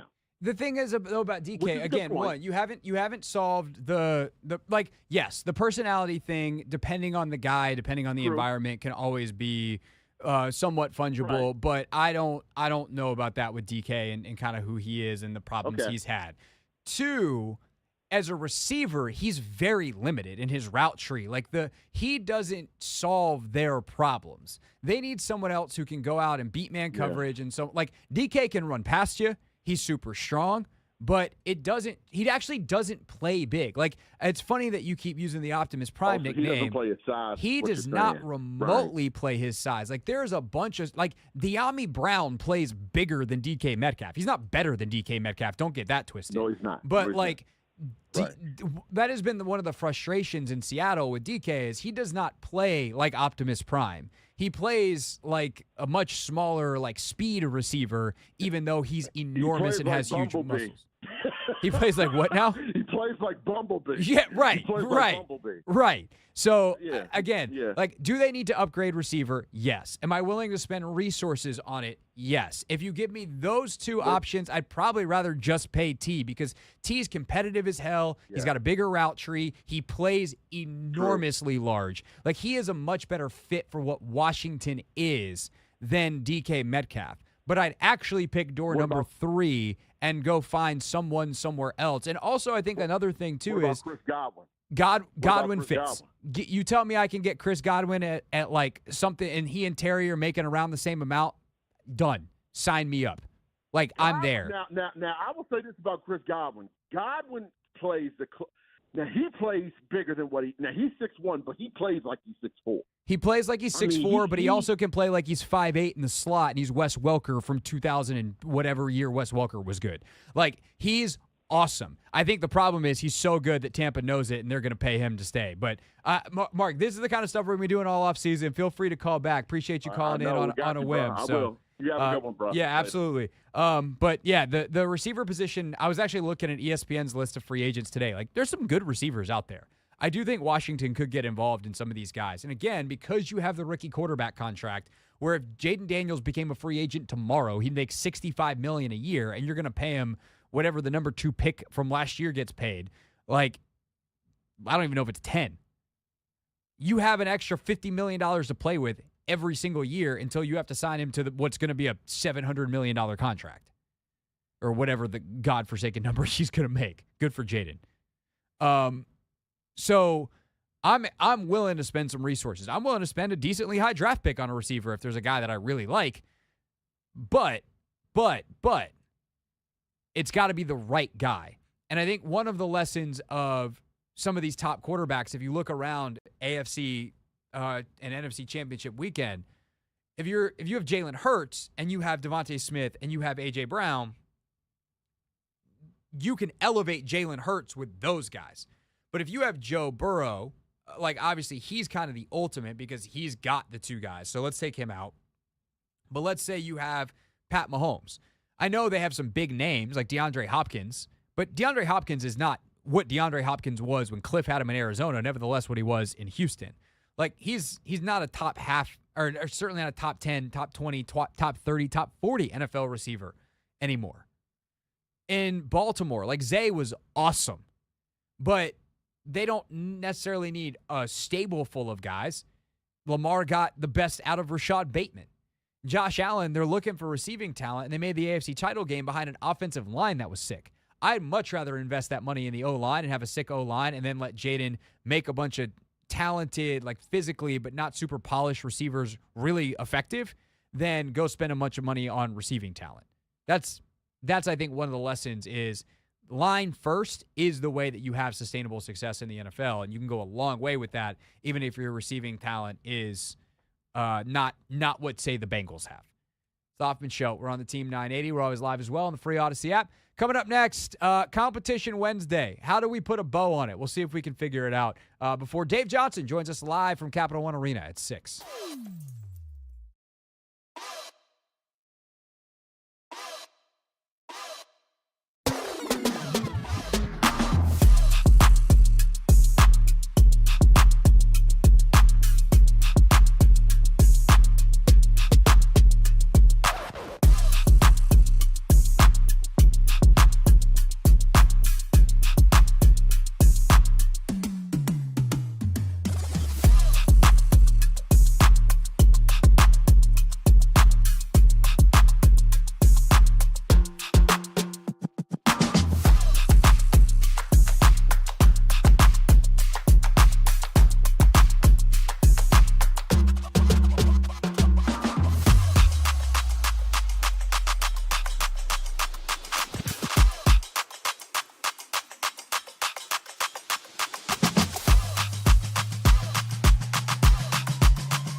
It's Hoffman's show. Coming up in 9 minutes, Dave Johnson will be reunited.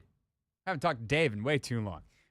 Dave here on your home for Wizards basketball, the team 980, hosting the Raptors tonight.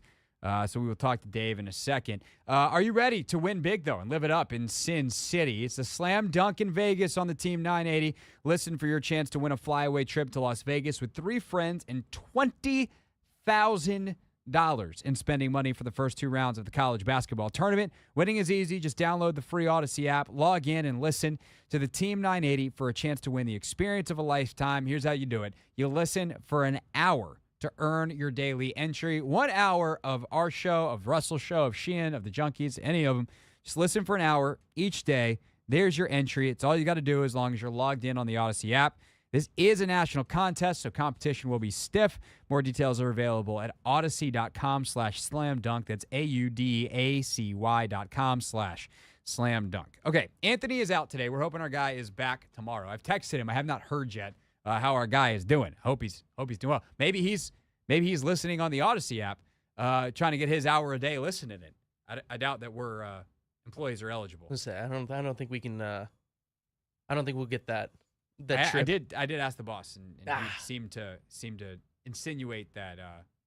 Well, he understands why I would like to win, that I'm not eligible. Well, unfortunately. But with Anthony out today, Max is here. Max is doing a great job over there. And Max, I need your help. Mm-hmm.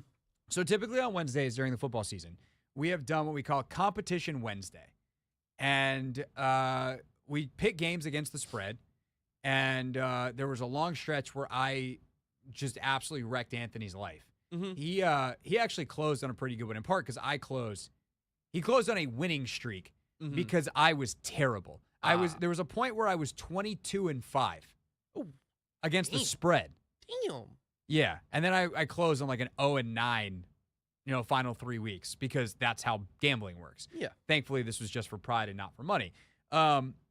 But so in the loser, is the wheel over there? Is the giant prize wheel over there? It is. It's facing the wall. Yeah, so you can see all the things that were on it. We called that our wheel of mediocre punishment. Because the things on it were like buying the other person lunch. That were things of that caliber. A fantasy football sub in our show fantasy league. So all of those kinds of mediocre punishments were on the wheel. And we did, I believe, say at the beginning of the season, we need to come up with an actual real punishment for whoever loses the season-long competition. I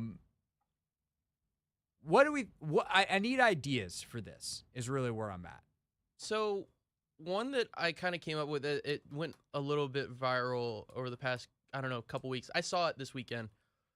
These college students, like their fantasy football punishment, the kid had to walk a marathon in the dining hall.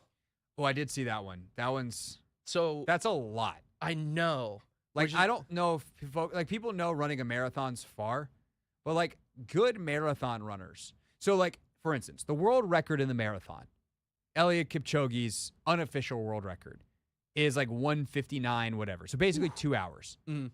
To run a 2-hour marathon, you have to go to a track and run a 67-second lap.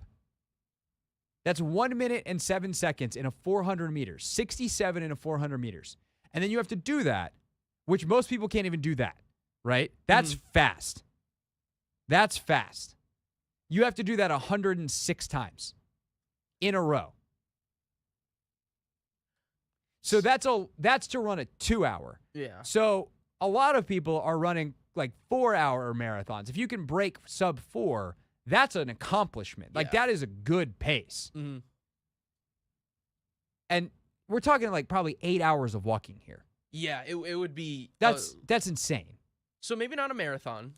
We can dial it back. Now, if it is for Anthony, though, if we did like a half marathon or a 10K. That's what I was thinking. It would be pretty funny because Anthony lives and works at Georgetown Prep, so he does have a dining hall. So we can make him do it around either campus at Prep or, even better, in the dining hall while the kids are just kind of laughing at him. I do kind of dig that idea. There's that, and then it was like my other one was like, how many push-ups could you do? I mean, like just every time you go to break, you're doing push-ups, and then until you come out of it. So you're coming back from the show out of breath and super tired, super sore. So we had the 100 push-ups on the board. Yeah. For the regular season. Anthony never got that one. He kind of low-key wanted to because he wanted to flex a little bit. Yeah. And he can do a lot of push-ups. I did get it, and it was pretty bad. But like it was the exact right amount. I split it over 2 breaks. Okay. So if we did like 30, 40 push-ups a break for an entire show, that would be pretty intense. I kind of like that one. These are the 2 that my brain has come up with. Max, you prayed on it, and I believe in whatever you believe in because those are 2 good ideas. Let's go. I love it. All right. We'll keep brainstorming, but I do like where we're at. Also, Anthony has texted that he is solid, so there's a chance that my guy's coming back to life. Woohoo! We might be at Capital One Arena tomorrow after all, but we'll TBD. We are going to go to Capital One Arena next, virtually speaking. Dave Johnson is standing by, and we will talk to him about the Wizards and what they're up to since we last checked in with the old Mandos making a playoff run. Dave, next on the Team 980.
It's the Hoffman Show. We're on the Team 980, always live as well on the free Odyssey app, streaming live on YouTube as well at the Team 980.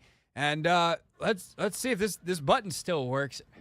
Ladies and gentlemen, I do believe it's time to bring on Dave Johnson.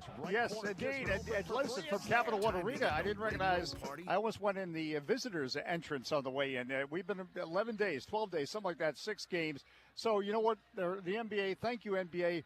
They've given us 48 hours. It's like we're in witness protection or something, and then we have to leave town again on Friday. So we have to take advantage. We have the Raptors tonight and the Lakers tomorrow.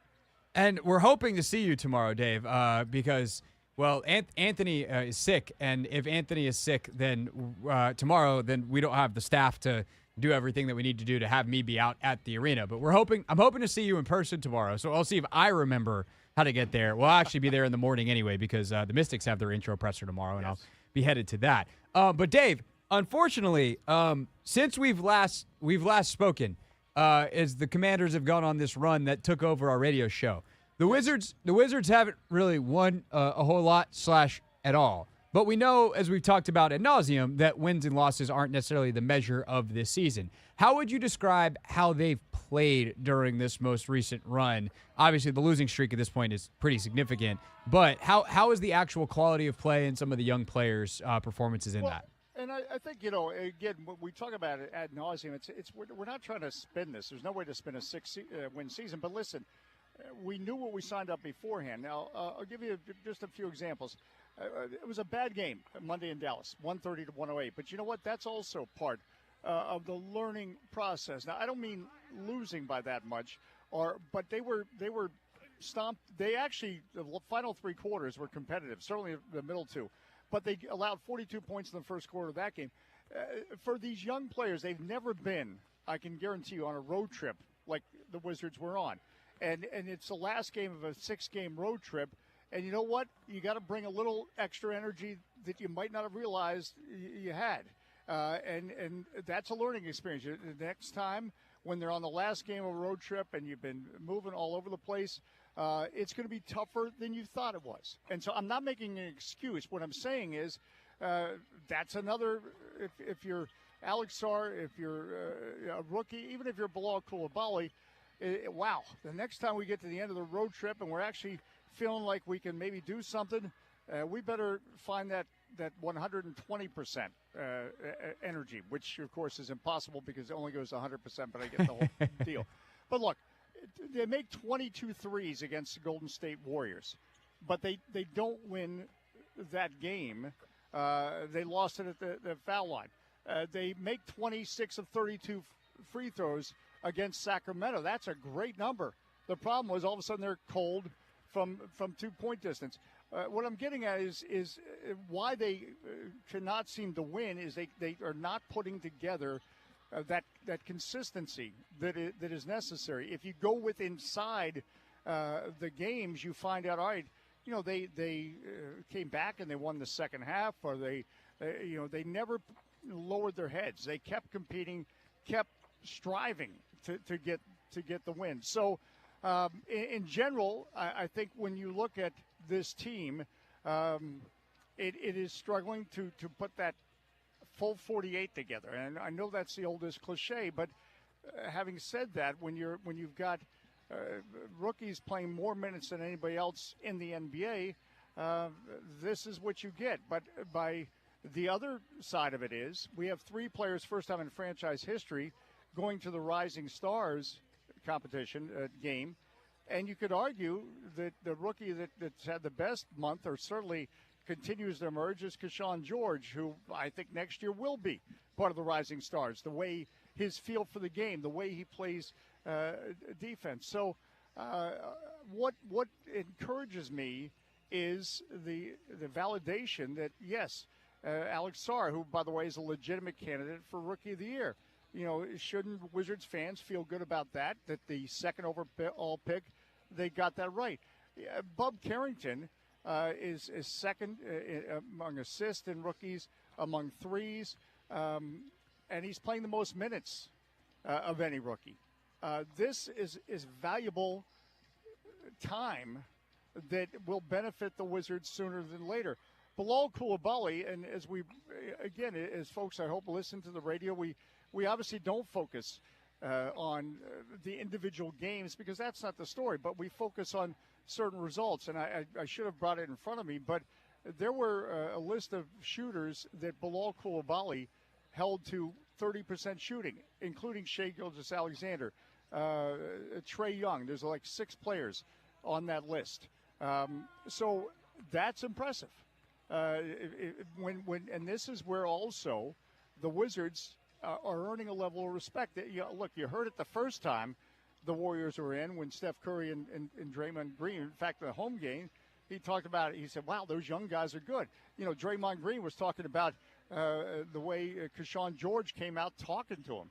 And Draymond Green says, well, you're a rookie. You doing that? Is this how we go? And he says, yeah, this is how we go.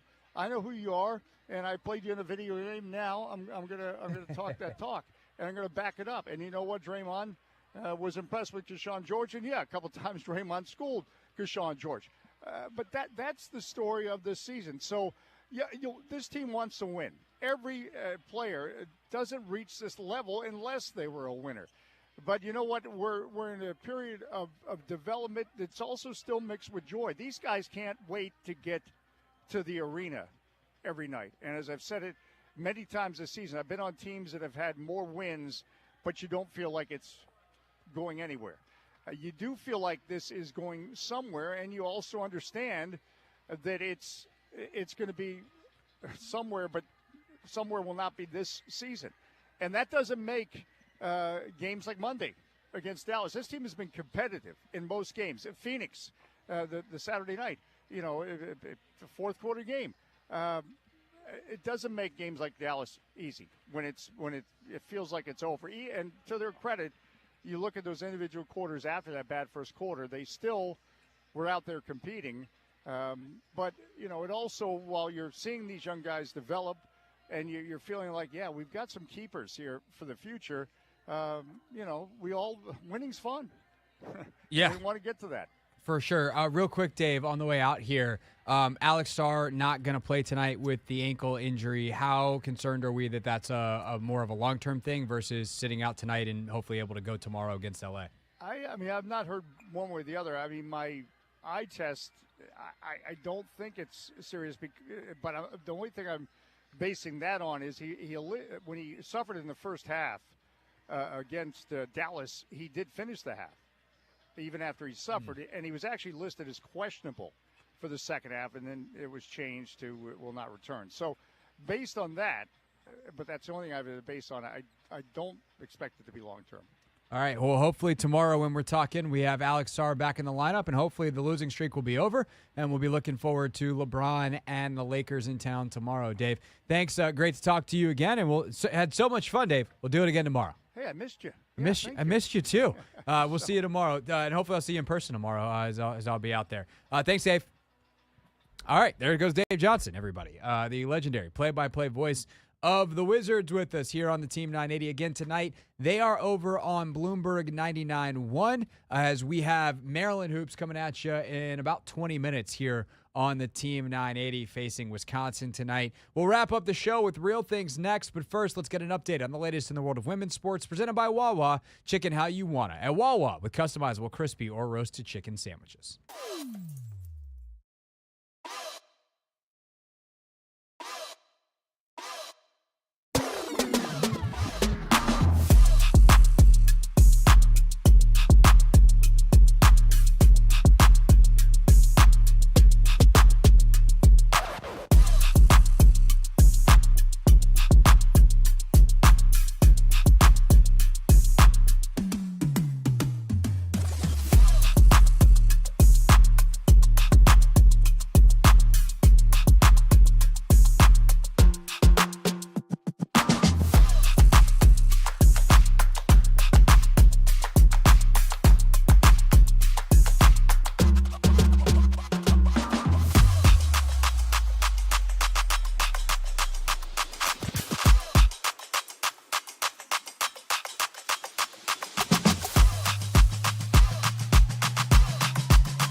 It's the Hoffman Show. We're on the Team 980. We're always live as well on the free Odyssey app. Tomorrow on the show, a lot of TBD because it depends on if we're live at Capital One Arena or not. Actually, a lot of the stuff over the air, I guess, doesn't. It's just my life is in flux. I don't know if I'm going to Capital One. I'm staying at Capital One Arena tomorrow, whether or not coming down to the station to finish off the show. Or do the show because we got to see if our guy's back healthy. My guess is we're going to be in studio tomorrow, which sucks because I would love to be out there at Cap One, see some friends, see some people. But the good news is I'll see a lot of people in the morning because from Monumental and in the basketball world because tomorrow morning the Mystics' new general manager and head coach Sidney Johnson, Jamila Wild are being introduced. Or Jamila Weideman, I should say, are being introduced, and I am going to be there. So there's a good chance you will hear one of those interviews, at least in part, on the show tomorrow. All of that, the full interviews with those two, will be up on the Hoffman W Sports YouTube page, and then we will also put them in the Hoffman Show podcast feed. So you can look forward to all of that there, or we'll also probably double up and put that in the Hoffman W Sports podcast feed. So do that tomorrow morning. Our guy Dan Pizzuta will be on the show because it's a Thursday. At least I'm planning on him being on the show. It's still technically football season, even though the Commander season is over. So we'll kind of put a lid on the Commander season with Dan. We also might start getting finally into some of the off-season needs, maybe like a 5 biggest questions. Maybe we'll take some calls during the show as well. What are your biggest needs? You get to pick one for the Commanders in 2025. So we'll start getting into some of the offseason stuff tomorrow.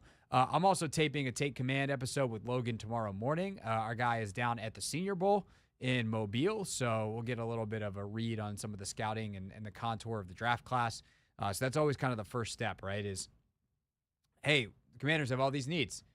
Does the draft line up with their needs? How about the free agent class? So we're going to start to take a look at some of those big picture stuff before we get into some of the details of like, oh, that guy's interesting. That guy's not interesting. I want that guy. I don't want that guy. Start watching tape of some guys in college and obviously on the pro side, free agency first. So we will start getting into a bunch of that stuff here over the next couple of weeks. Also, Friday on the show, Clinton Yates will make his return. He's been out on paternity leave, but he is back on television. He's got a brand new national radio show coming the Monday after the Super Bowl, so we'll talk to him about all kinds of stuff on Friday. Got a couple other irons in the fire as well, so looking forward to all that. Max, is there any other housekeeping that we feel like we need to do on this radio show? Ooh, I don't believe so. Okay. I don't think we do either. Maryland men coming up at 6:30. The Maryland women are playing at Penn State right now. They got off to a good start, so they're doing things. Also in the women's basketball world, the NBA All-Star Game will not have a Caitlin Clark shootout, which is kind of a bummer. But I love her reasoning, which is I'm going to do my first ever three-point contest in Indianapolis. So W All-Star this summer, she is going to be participating in the three-point contest in Indy. So that'd be cool. Looking forward to that. And then we'll see if Sabrina and Steph run it back. Clay's also allegedly been involved. I could do like I'm trying to think of who else in the W. I mean, Arike would be great. Kelsey Plum would be great. Kelsey Mitchell, Caitlin's teammate in Indiana, would be great. So there's plenty of great W shooters if they want to do a 2-on-2 event. Can we get Asia Wilson versus Bam? Ooh. Mid-range showdown. I think that'd be fun. Be fun. Make everybody fall back in love. Can love make us fall back in love with the mid-range jump shot? Now Max, you're an innovator. Don't let anyone tell you otherwise. We're cooking with grease. Cooking with what would Mark Jones say? Hot fish grease? Yeah, hot fish oil. Whatever Mark Jones says. Something like that. Mark Jones says a lot of stuff when he's calling a game. All right. Without further ado, then, we haven't been able to do this in a while because of scheduling and all kinds of wacky stuff. Ladies and gentlemen, boys and girls, it's an authentic, real version of real things real people said in real microphones. Real things. We're not going to be sucked this year. Real people. 5-11, not very good. Set into real microphones. You know, the culture is actually damn good.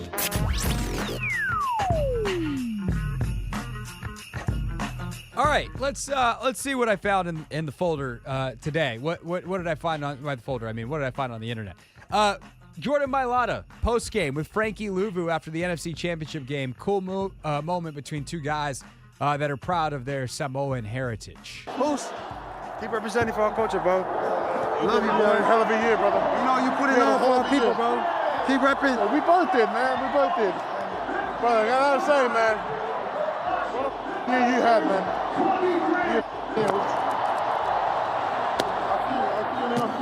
Moose. That's super cool. For obviously, nobody but me can see the video as I'm sitting here playing the audio from the video. But the emotion in Frankie Louvu's face, you can't see Mailata's face because he's got his helmet on and this camera angle is to the back. But you can see Us's face. You can see Louvu's face as Mailata is like, you had a hell of a year, man. Like, the pride that Frankie very clearly feels is amazing. And I remember talking to Frankie in the preseason about his heritage and how much it means to him, and just a very, very cool thing to see. On the complete opposite end of the seriousness spectrum, Peyton Manning rewatching his 2000 Pro Bowl quarterback challenge. Remember that old thing where they ran around a bunch of cones, hit a bunch of targets? There's a point in the middle here that is just amazingly hilarious. He's very mobile. Fairly quick. As Phil Sims says, very mobile. Can we rewind that where he just keeps saying very mobile? For a quarterback that's 6'6", he's very mobile. Kind of much movement there was in this thing. Running around. Kind of throwing on the run. I couldn't run, but I could throw on the run, believe it or not. Hair is flowing. Always like the shorts with the jersey tucked in. There we go. You can't look to see where it goes. Larry Bird in three-point kind of throw, grab the ball, otherwise they get out of your range. I remember thinking that. I'd had several Mai Tais before that, so this is actually a pretty good performance. A lot of grunting. You got to hit this one. You got to hit this one. Okay, just a long ball. I like drop back, kind of act like I'm making guys miss, simulating a game. Jake Plummer in the background. What is that? 69 yards? Wow. That's good stuff. That is good stuff. A 69-yard throw in the air is... I know Peyton had a big arm, but that's pretty elite.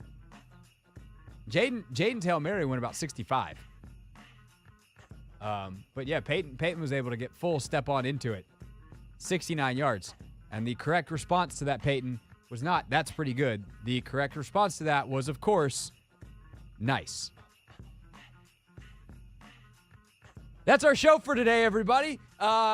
Concluding with real things, real people said in real microphones, starting with tremendous calls in Hour 1. If you want a feel-good hour of radio, go listen to Hour 1 of the show today on the podcast. We'll try to make it good again tomorrow. See you then on The Hoffman Show.